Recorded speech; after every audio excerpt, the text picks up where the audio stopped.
Sí, pasa. El primer punto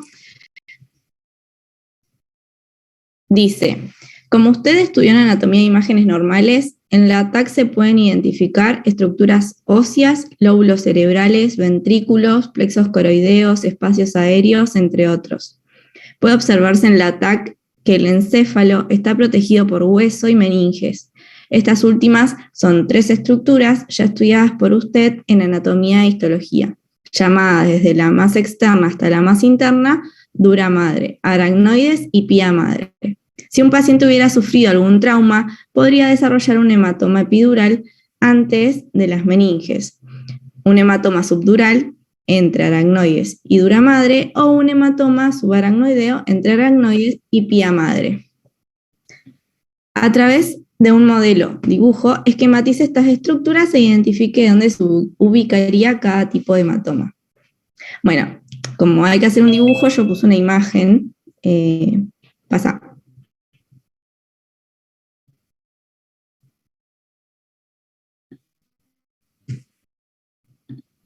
Ahí está. Que, bueno, me va a representar lo que es la estructura primero desde más afuera hacia adentro, la piel, después la aponeurosis, después el hueso, que está conformado por fuera por el periósteo, y después del hueso, entre el hueso y lo que es el encéfalo, tenemos las meninges, que desde afuera hacia adentro, como dice en el texto, tenemos primero dura madre, luego aracnoides y luego pía madre. Ahí nos dice que en este dibujo pongamos dónde van a estar los hematomas, el hematoma epidural, el hematoma subdural y el hematoma subaracnoideo. Igual nos dice entre qué meninge está, hay que señalarlo nada más. Ahí donde tenemos la primera flecha, pasa eso. Vamos a tener entonces a el hematoma epidural, luego entre dura madre y aracnoides, el subdural, y entre aracnoides y pía madre, el subaracnoideo. ¿Bien? Sí. No, que sí, que se entendió. Ah, bien. La mayoría de la guía va a ser así, o sea, es como que está todo en la info, todo se ven las imágenes, así que ahora vamos a ir haciéndola entre todos, ¿vale? Así se hace más rápida, más llevadera y entienden, o sea, se llevan algo aunque sea. Ahora tenemos que a partir de la siguiente imagen del ATAC normal, identifique las estructuras señaladas con las letras A, B y C. La sustancia gris, la sustancia blanca y las estructuras óseas. Primero, estos cortes, para ustedes, ¿en qué corte están? Axial. Muy bien. Y la letra A, ¿qué estaría señalando? Es un espacio. Vos te o sea, porque yo pensé que estabas señalando parénquima, pero era la que había entonces. Claro. Ah, tercer ventrículo.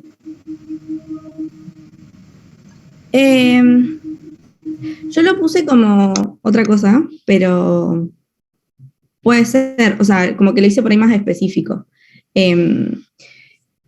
A ver, pasa una...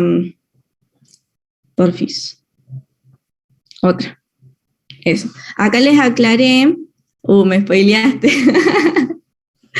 Acá les aclaré para que tengan en cuenta cuando ven la TAC de forma fácil, o sea, sin ponernos en términos por ahí de imaginólogos, pero que el hueso se va a ver bien blanco, que esto es lo que a mí me ayuda, por ejemplo, a diferenciarlo de la resonancia, porque en la resonancia magnética el hueso se ve gris oscuro.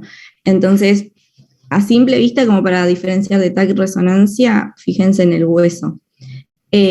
Después, que nos dice ahí que marquemos sustancia gris y sustancia blanca, la sustancia gris, se ve media feita la imagen, pero la sustancia gris es un gris más clarito y está, bueno, bien en la superficie, ¿no? La sustancia gris. Y el gris más oscuro de adentro es la sustancia blanca, ¿sí? Después, sigamos a ver con la letra B. ¿Qué marcaron ahí?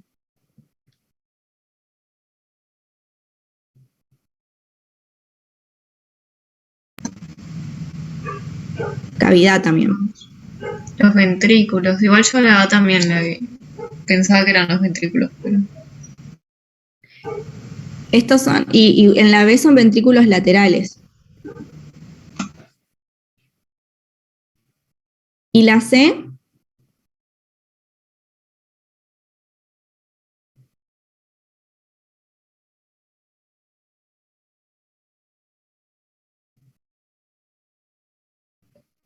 Bueno, ahora sí pasa. Una. Yo le puse cisterna cuadrigeminal, o sea, es el espacio de líquidos cefalorraquídeo, pero a nivel de los cuadrigéminos, ¿sí?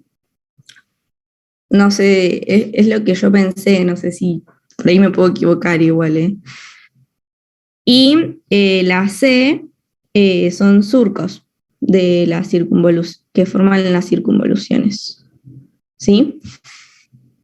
Esto, vean bien que son como que les marcan cavidades con líquido, porque se ve bien negro, para diferenciarlo de lo que es el parénquima, que son grises, y el hueso, que es bien blanco claro. Pasa. Bueno, acá hay que ver ejes y planos.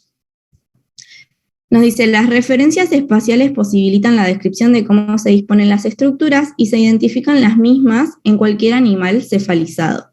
Analice la siguiente imagen para repasar planos y ejes y a partir de lo aprendido en anatomía, identifique los mismos en las siguientes imágenes humanas. Los principales planos son sagital, coronal o frontal, axial transversal, y los ejes son cráneo caudal, antero posterior, dorso ventral o lateral, que puede ser también izquierda-derecha. Nos lo ponen en el animal y nosotros tenemos que pasar eso a la figura humana. Si ven, está anterior, donde tiene la cabeza, y en la cola es posterior, donde tiene el dorso es dorsal, y donde tienen las patitas sería ventral. Si hacemos un corte de dorsal a ventral, es un plano transversal. Si hacemos un corte de anterior a posterior, pasa por el plano sagital y me falta uno, ¿cuál no dije? El coronal sería, que sería de lateral a lateral. Bien. Bueno, ahí pasa porque tiene los nombres, entonces acá en la figura humana vamos a ver el que va, es como que lo evidenciamos mejor en la figura humana porque está como parado de forma vertical. El sagital va de anterior a posterior, pasando por el medio del cuerpo, y ahí también podemos ver que tenemos el eje desde arriba hacia abajo, sería el cráneo caudal, y antero posterior. O sea, pasaría por esos ejes el plano, por el cráneo caudal y por el anteroposterior, o también se le dice dorso ventral. Después tenemos el plano coronal, que pasaría también por el eje cráneo caudal, pero también por el eje latero-lateral o de izquierda a derecha. Y el axial o transversal pasa por los ejes anteroposterior y latero-lateral. Bien, ¿se entiende esto? Es como para que después cuando vean imágenes y eso sepan en qué eje están, pero ya lo deben haber visto. Sí, se entendió. Bien, pasa. Ahora tenemos que bueno, en la TAC, como dijimos, pueden estar de distintas vistas las tomas. Dice, se deben repasar las vistas del encéfalo, anterior, lateral, etcétera. Señalen las siguientes imágenes qué tipo de vista es y justifique a través de la presencia o ausencia de estructuras que se observan. Al lado de cada vista realiza un dibujo que representa la misma con los nombres de las estructuras que observa. Yo eso no entendí que querían que hagamos un dibujo además de lo que ya estamos viendo. O sea, lo que yo hice fue como decir, bueno, qué vista era y qué estructuras que son como características de la vista me hacen darme cuenta que es esa, ¿no? Acá la primera, a la izquierda arriba, ¿qué sería? ¿Qué vista es? Lateral. Bien. ¿Y cómo te diste cuenta que es lateral? ¿Qué estás viendo? El lóbulo temporal. Bien. Bueno, yo ahí puse como la cisura de Silvio, que es característica, que está bien, o sea, se ve desde el lateral, y que esta es la que me separa los lóbulos, junto con la de Ronaldo, por eso bien decís que viste el lóbulo temporal, pero bueno, yo puse cisura de Silvio, pero también está bien porque me separa los lóbulos. La de abajo, ¿qué vista es?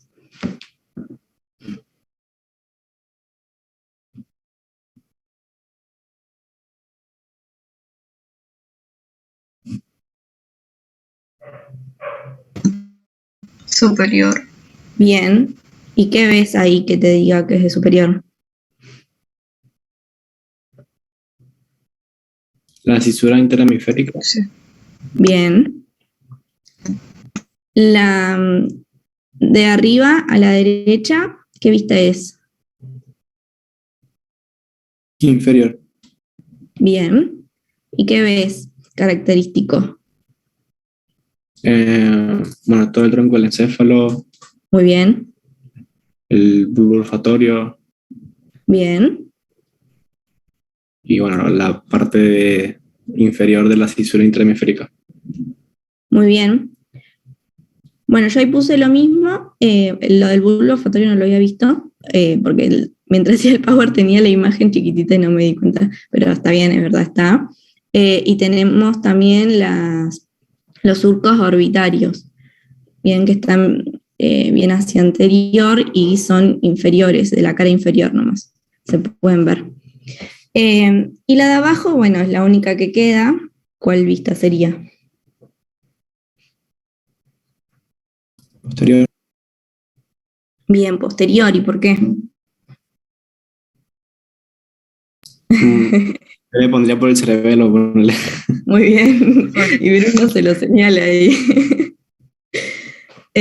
Muy bien. Bueno, vieron que es tranquila guía, así que vamos así rapidito. Pasa. Bueno, acá tenemos otro estudio imaginológico que ha estudiado en anatomía e imágenes normales que permite visualizar las estructuras del sistema nervioso. Es la resonancia magnética. En las siguientes imágenes identifique el plano que representa cada corte, la corteza cerebral, las estructuras subcorticales que observa, nómbrelas y colore las mismas, y las estructuras del tallo tronco encefálico que observa, nómbrelas y colore las mismas. Ay, acá les iba a poner un cartelito, me olvidé de ponérselo, pero bueno, como hicimos con la TAC en la resonancia magnética, el hueso, acuérdense que yo les dije que acá lo íbamos a ver gris oscuro, ¿sí? Al revés de lo que se ve en la TAC. Y acá la sustancia gris se ve gris y la sustancia blanca se ve más clara, se ve con un...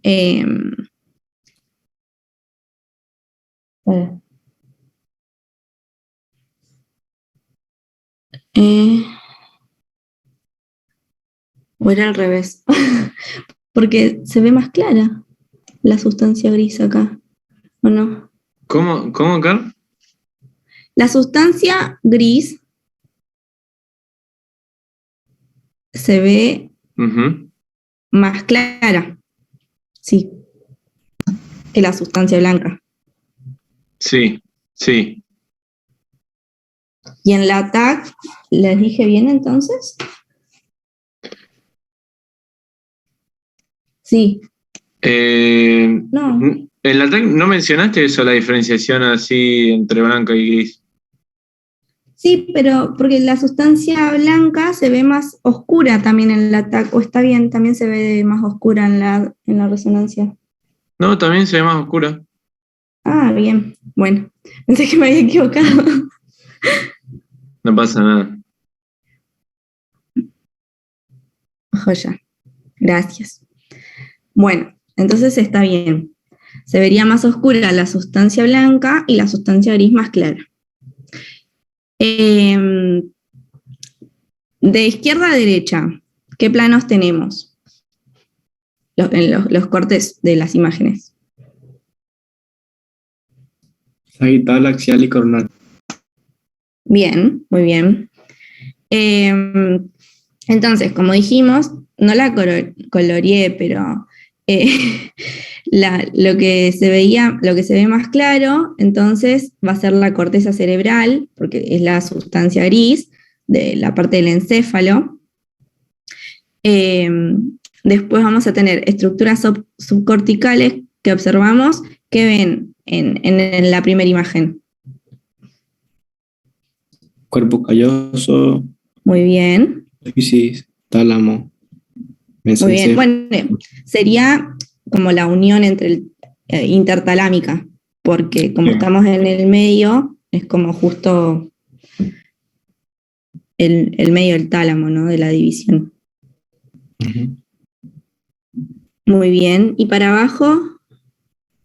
Todo lo que sería el tronco, cerebelo. Bien. Y bueno, ¿Y luego el tronco qué incluye? puente y bulbo. Y mesencéfalo. Ah, bien.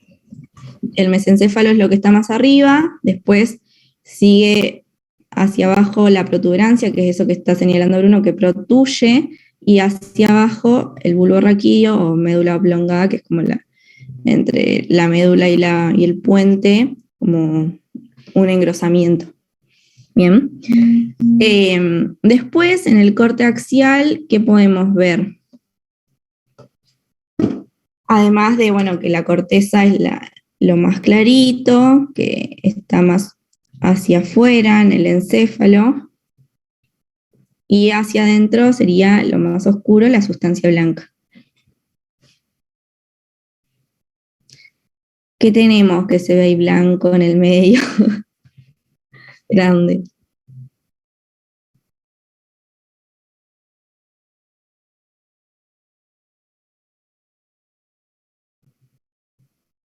Alguien arriesgue algo, muchacho.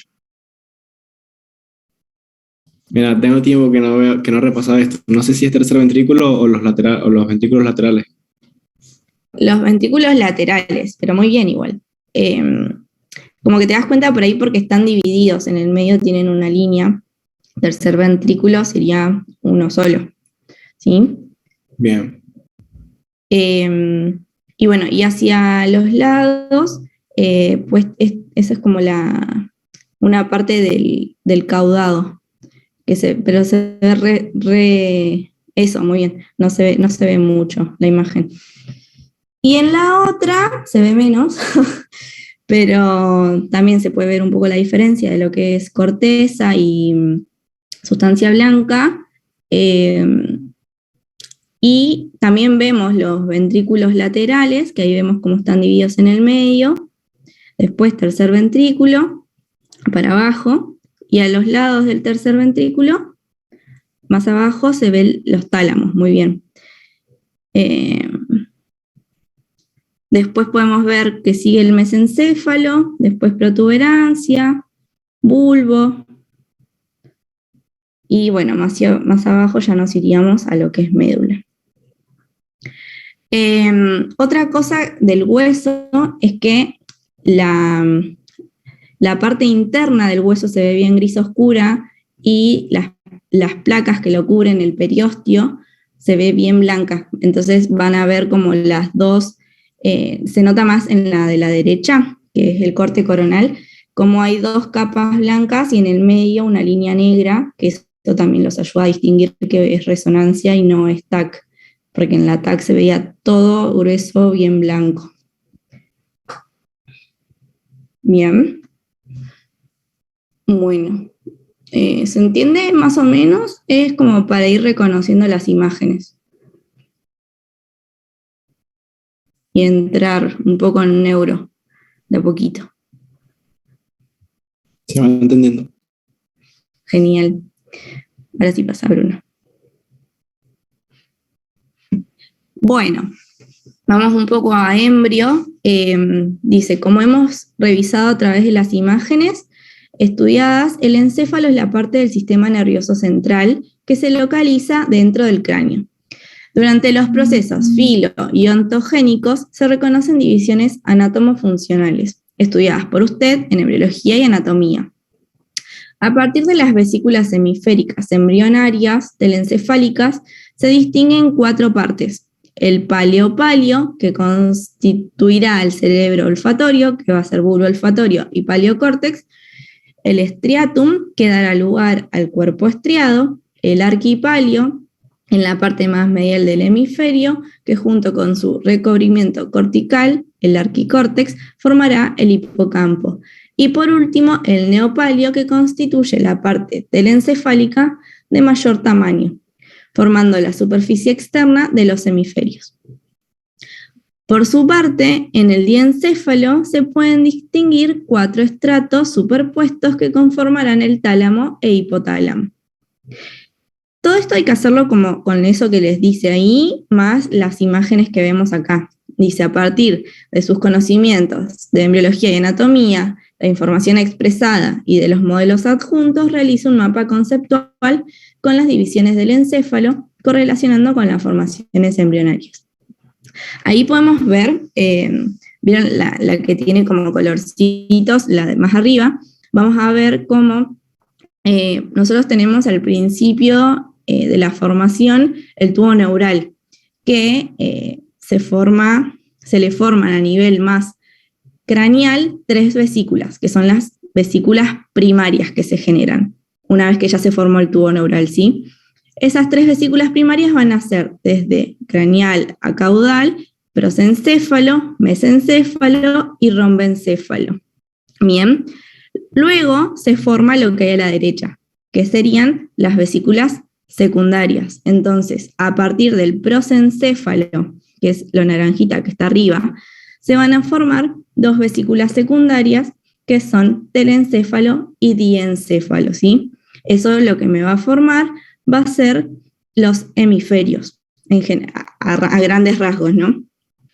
Después tenemos el mesencéfalo, que ese se va a diferenciar, o sea, no va a generar algo más, sino que va a seguir siendo mesencéfalo o cerebro medio, que se le llama.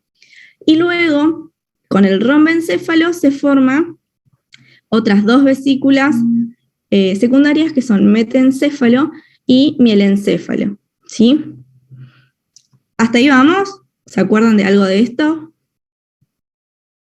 ¿Lo habían visto en embrio? Sí, pero hace mucho, ya no me acuerdo la verdad. Pero ¿se entiende? O sea, son 3 vesículas primarias que me van a dar después 5 vesículas secundarias, que son esas del costado. Bien. Después, con los mismos colorcitos que está abajo, es como está representado a nivel de lo que sería el encéfalo adulto. El prosencéfalo me forma lo que era el telencéfalo y diencéfalo, que bueno, el telencéfalo me va a formar los hemisferios y el diencéfalo lo que es tálamo e hipotálamo. El mesencéfalo va a ser mesencéfalo y a partir del rombencéfalo se me formaba metencéfalo, que me va a formar el cerebelo, y el mielencéfalo, el bulbo raquídeo. Así, en lo que es ese dibujito es como mejor se entiende. Yo les hice el mapa conceptual, pero es lo mismo que expliqué recién. Pero bueno, como pedía que hagan un mapa, es como lo grafiqué. Y además, si no hicieron la guía, como que no nos iban a poner a hacer el mapa. Dice lo mismo, que el tubo neural va a presentar las 3 vesículas cerebrales primarias, que son prosencéfalo, mesencéfalo y rombencéfalo, que son las primeras 3 que vemos a la izquierda en el tubo neural. De esas se forman las secundarias, que son 5. Del el diencéfalo y telencéfalo, que me iban a formar los hemisferios y el hipotálamo y tálamo en el adulto. Del mesencéfalo se forma mesencéfalo. Del romboencéfalo, el metencéfalo y el mielencéfalo, que lo que habíamos dicho era que me formaban el cerebelo y bulbo. No, está bien, pasa. Después había otra parte en el texto que decía, bueno, acá les agregué que el diencéfalo también me va a formar después la vesícula óptica, el tálamo, el hipotálamo, subtálamo, hipófisis y glándula pineal. O sea, no es solo subtálamo y hipotálamo. Pasa. Y después, esto era lo que nos ponía en el texto, que decía que se distinguían 4 partes del telencéfalo, que eran el palio-palio, el striatum, el arquipalio y el neopalio. Entonces yo se los agregué de esta forma, que el palio-palio da lugar al paleocórtex y al bulbo olfatorio, que esto era lo que le llamaba cerebro olfatorio. El striatum me va a dar el cuerpo estriado, el arquipalio va a formar después el hipocampo, y el neopalio va a formar la superficie externa de los hemisferios, como más la corteza. Bien, pasa. Y como habíamos dicho, del mesencéfalo también va a desarrollar los colículos superiores e inferiores, y bueno, metencéfalo que me forma cerebelo y protuberancia, y el mielencéfalo que me daba lugar al bulbo raquídeo. ¿Se entendió algo o quedó muy rápido? No, se entendió, se entendió. Lo que tienen que tener en cuenta es que les decía que hagan un mapa conceptual. Siempre los mapas conceptuales tienen que ser así con conectores, o sea que cada concepto esté unido a otro concepto con un conector, que vaya en, ¿cómo se dice? No me sale, como de algo más, de lo más importante, que se vayan desarrollando los conceptos que van adentro de eso, y así, que sea bien simple, no pongan textos adentro de los cuadros, ¿sí?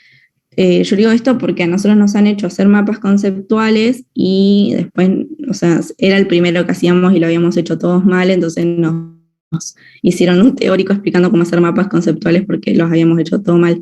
Yo creo que ahora ustedes que tienen los backup y eso deben saber hacerlos, pero por las dudas les digo que presten atención a si les piden mapa o si les piden redes o lo que sea.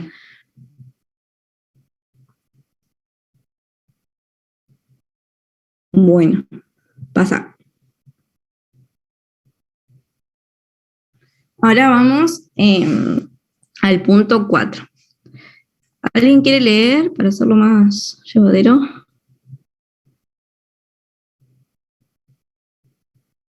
No. Bueno, leo yo.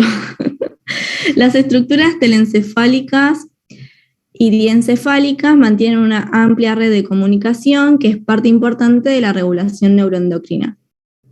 Las interrelaciones se complejizan, al igual que las funciones, al conformar un sistema córtex límbico, hipotálamo, hipófisis. Integrando también las funciones del sistema nervioso autónomo, integrando también las funciones del sistema nervioso autónomo. El hipotálamo está conformado por núcleos que presentan gran variabilidad morfofuncional que se regulan entre sí. Esta intricada estructura hipotalámica refleja su rol como principal centro integrador de todas las funciones vitales. La siguiente tabla expresa las funciones de los principales núcleos hipotalámicos y su ubicación por zona y por región. Bueno, el hipotálamo tiene un montón de funciones y eso también es como que se debe a esto, que tiene un montón de núcleos, está organizado en células que forman grupos y esos grupos son los núcleos, y vamos a tener el paraventricular, que bueno, no sé si importa que se sepan la zona en la que está, pero sí ir como asociándolo a funciones. Más que nada, ahora se va a ver como todo en general, pero para que tengan en cuenta que es re importante el hipotálamo, que tiene un montón de conexiones y es como un centro que recibe y saca información de muchas cosas, entonces cada vez que vayan a ver una vía o un reflejo, una regulación, va a estar como el hipotálamo ahí y como traten de prestar atención a qué núcleo es el que está funcionando en ese reflejo o en esa regulación, y se van a ir como después, cada vez que vayan viendo las cosas, dándose cuenta que está como el hipotálamo, la hipófisis, en esas regulaciones. Algunas ya las vieron igual, pero no creo que hayan visto todas. Bueno, por ejemplo, tenemos el paraventricular, que se encarga del balance de fluidos, de la bajada de leche, del parto, ahí también de control autónomo, del control en la hipófisis anterior, que es lo mismo que decir, de la pituitaria anterior, que es lo mismo que decir adenohipófisis. Después tenemos el preóptico, que se encarga de termorregulación, del comportamiento sexual. Tenemos el núcleo anterior, que también participa en lo mismo. El supraquiasmático, que se encarga de los ritmos biológicos. Después tenemos el supraóptico, que se va a encargar también del balance de fluidos, del parto, de la bajada de la leche. El dorso medial de emoción. Después el ventromedial en lo que es apetito, en peso corporal, en la regulación de insulina. El arcuato en lo que es el control en la adenohipófisis, en la alimentación. El posterior también de la termorregulación. Los mamilares de la emoción o la memoria a corto plazo. Después el área hipotalámica lateral, también del apetito y del control del peso corporal. Esto es como para que se vayan dando cuenta que como que influyen en muchos procesos, en muchas funciones distintas, ¿sí? Y que hay distintos núcleos, que ahora los vamos a ver en la otra imagen. Pasa. Bien, acá tenemos un corte de lo que es el hipotálamo y la hipófisis sagital, y hay algunos núcleos que nos nombraban en la tabla. Dice, identifiquen el siguiente modelo, los núcleos citados de la tabla y su relación con la hipófisis. Ahí lo que podemos ver es que vamos a tener, por ejemplo, el paraventricular y el supraóptico, que son los que marqué ahí. Esos tienen conexiones con la neurohipófisis o lo que sería la hipófisis posterior, ¿sí? Esos tienen conexiones directas de neuronas que van hacia la hipófisis posterior o neurohipófisis. ¿Qué me van a secretar esos núcleos, saben? Oxitocina y vasopresina. Muy bien. Perfecto. Muy bien. Esos son como los más característicos de diferenciar, y por eso los marqué, porque después como que todo el resto también va a participar de lo que es control hormonal, pero a nivel de como vía nerviosa per se, es como que esos van directamente como las neuronas a conectarse con la hipófisis posterior, ¿sí? Los axones van a transportar estas hormonas, y cuando llegan a la neurohipófisis los liberan, y ahí se van a lo que serían los capilares fenestrados del lóbulo, recién a nivel sanguíneo, ¿sí? El resto por ahí de los núcleos vamos a tener células neurosecretoras que van a estar más que nada en la zona medial del hipotálamo, y van a producir lo que son las hormonas liberadoras o hormonas inhibidoras de la liberación de las hormonas de la hipófisis, ¿no? Entonces, esas van a ser las que me regulen la liberación de hormona de la hipófisis. Pero estas tienen otro sistema para llegar. ¿Que cuál es? O sea, lo que dijimos antes era a través de axones. Estas hormonas liberadoras o inhibidoras, ¿cómo llegan a la adenohipófisis? A través del sistema porto hipotálamo hipofisario. Muy bien.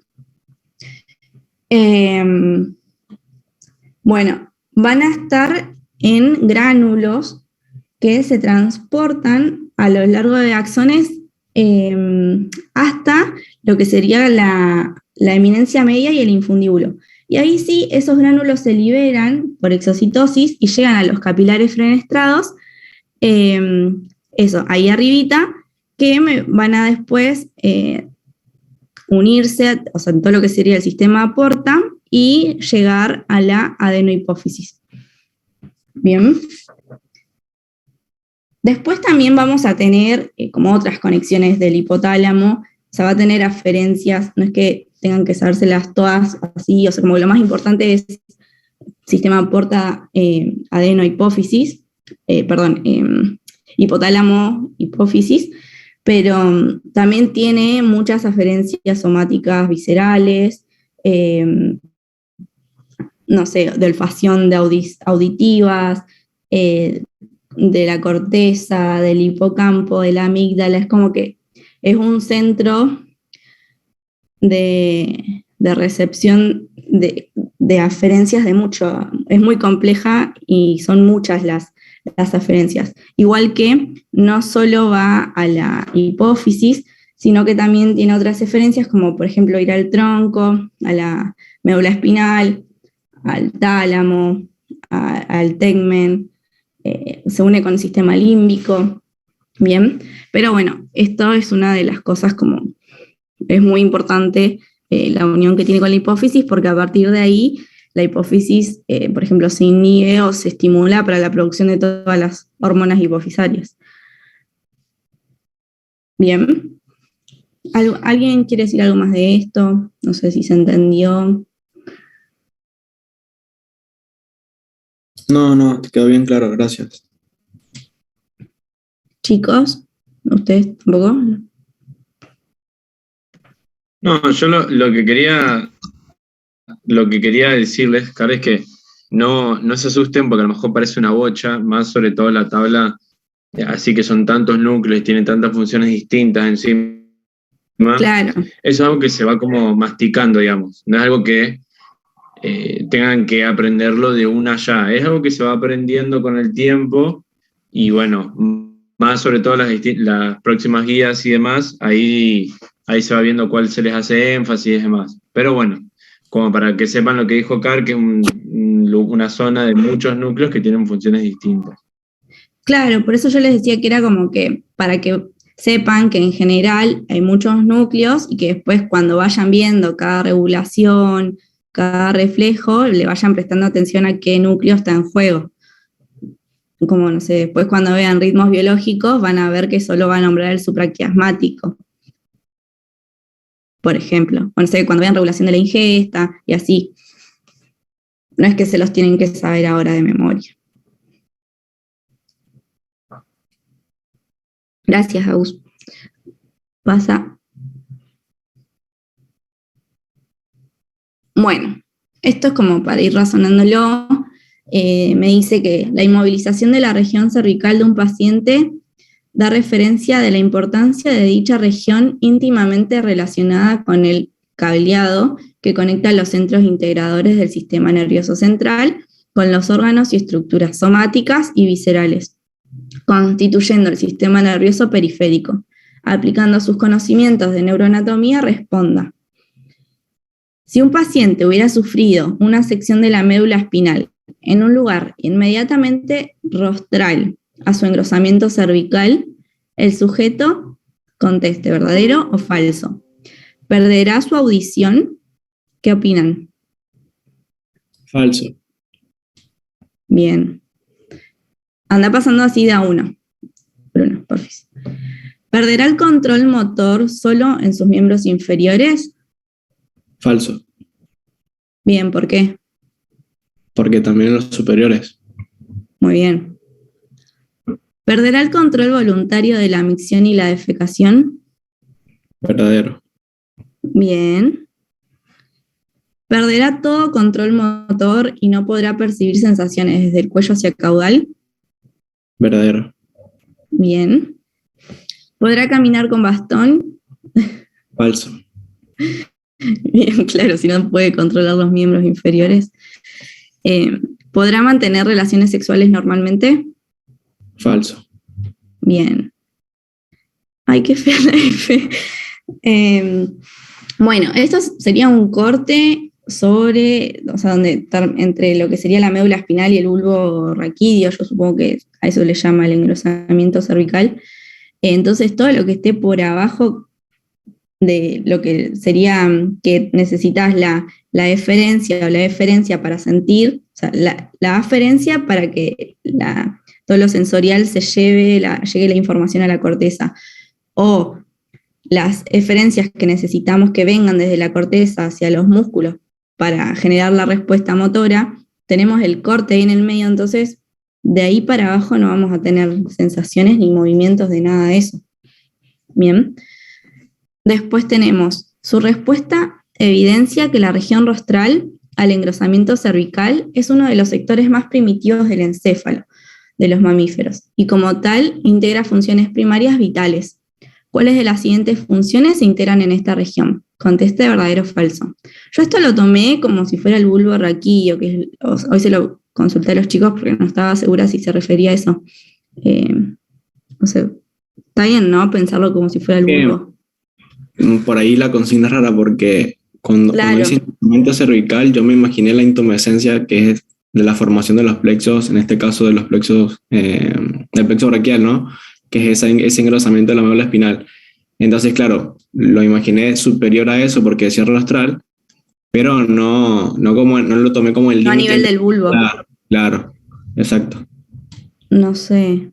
Yo también como que la dudé, pero creo que se refiere al bulbo, ¿o no? Claro, porque igual por ahí por las consignas que vienen que... Claro, por y todo como que dice ahí. Funciones vitales. Exacto. Bien.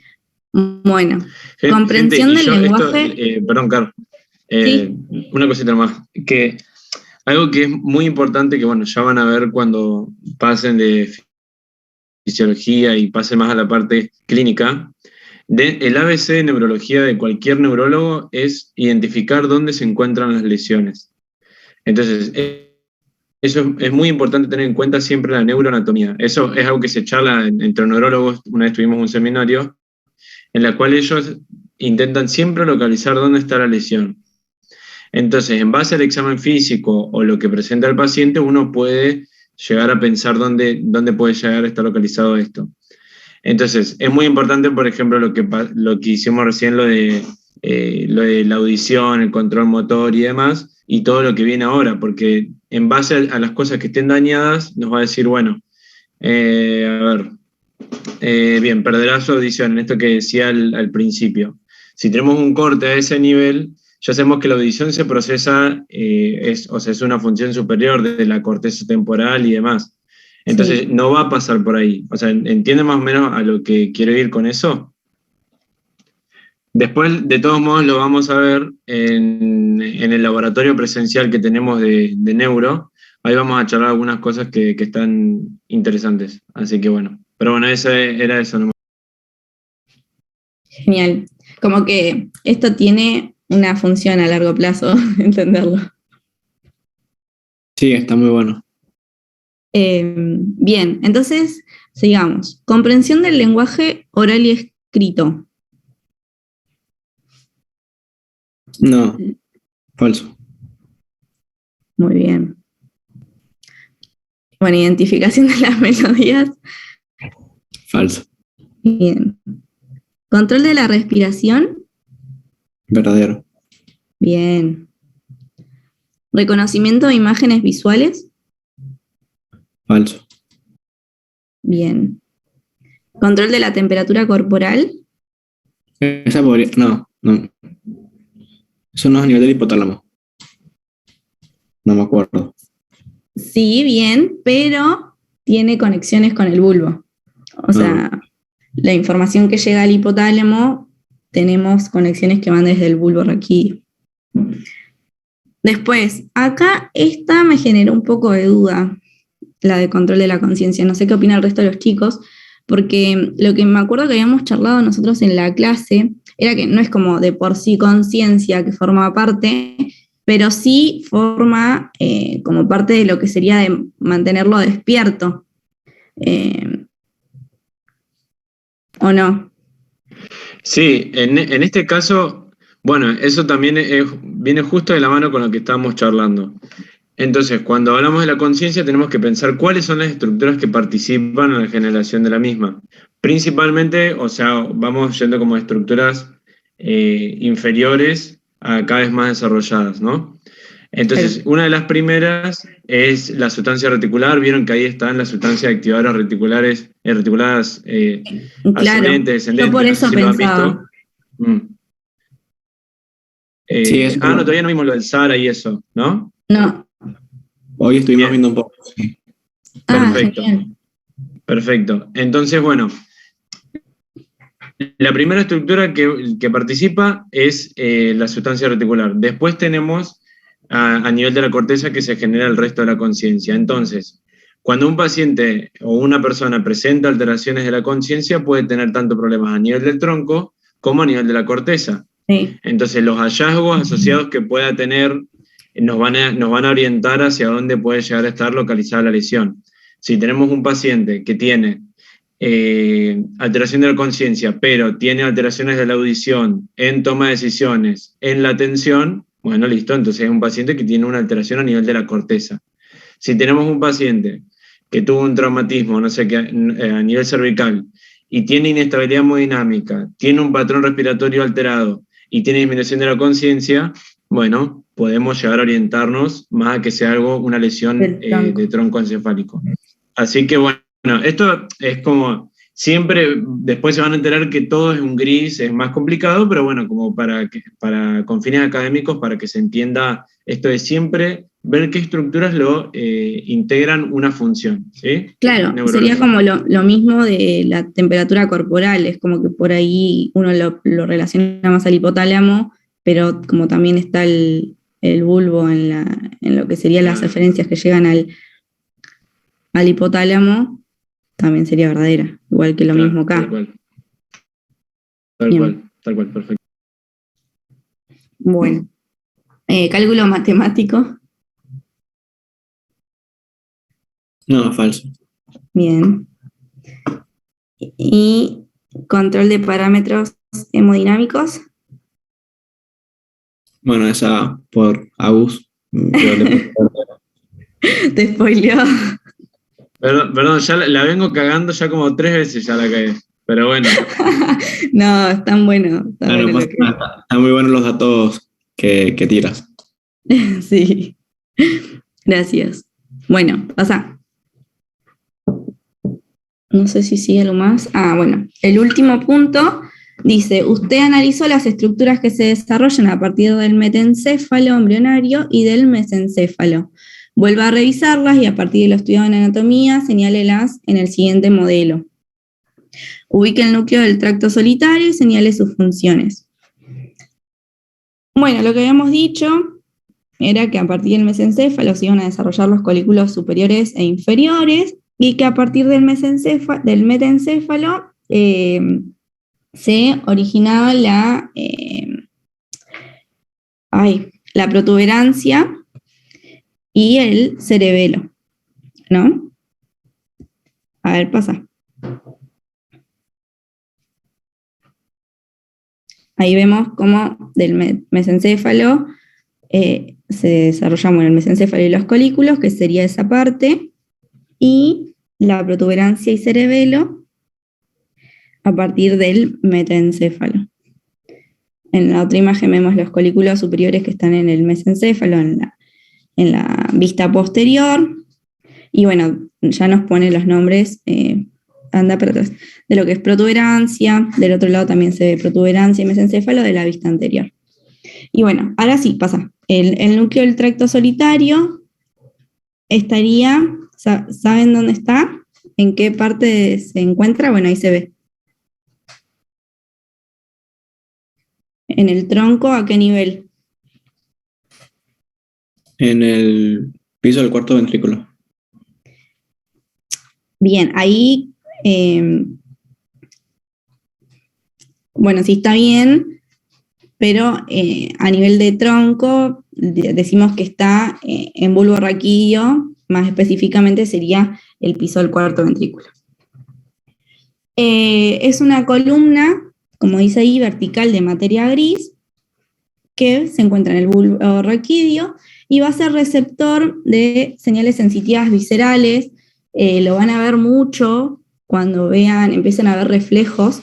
No sé si ya los han visto, pero creo que no. Lo que es reflejo baroreceptor, de quimiorreceptores, o sea, a nivel de control de la regulación de la respiración, de la presión arterial. Así que es como para que vayan entrando en conocerlo, en recordar que es importante porque después lo van a ver mucho. Tiene aferencias entonces de lo que es el facial, el glosofaringio, el nervio vago, también del oído medio, que bueno, eso es a partir de lo que es facial y del glosofaringio también, creo, si no me equivoco, y de mecanorreceptores y quimiorreceptores de vía aferente visceral, que eso es del cuerpo carotídeo a través del glosofaringio, después del cuerpo órtico y del nodo sinoauricular a partir del vago. También medía reflejos nauseosos, de la tos, de baroreceptor, quimiorreceptor, bueno, regulación de la respiración. También funciona a nivel del sistema gastrointestinal, entonces tiene como un montón de funciones y está bueno como darles así un pantallazo de funciones para que ahora cuando lo empiecen a ver en todos esos reflejos, en esas regulaciones, lo mismo que con los núcleos del hipotálamo, como que aunque sea ya lo conozcan y ahora cuando arranquen a ver todos esos reflejos, tengan en cuenta que es muy importante y lo aprendan bien. Y listo. Era re cortita.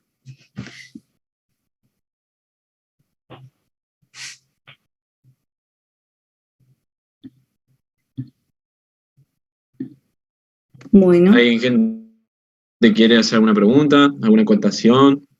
Eso, perdón. No, todo bien. No, chicos, muchas gracias. Yo me voy porque voy a repasar un poquito para el backup. Está bien. Pero- Vayan a rendir. Pero traten de hacer. Bueno, se nos fue. Traten de hacer eso, chicos. Vean siempre, la neuroanatomía es muy importante para ver las estructuras y las funciones de las mismas, ¿sí?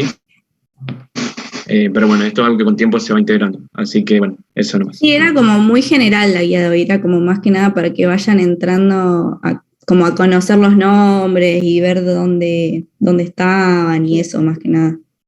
Claro. Bueno, gracias chicos por conectarse.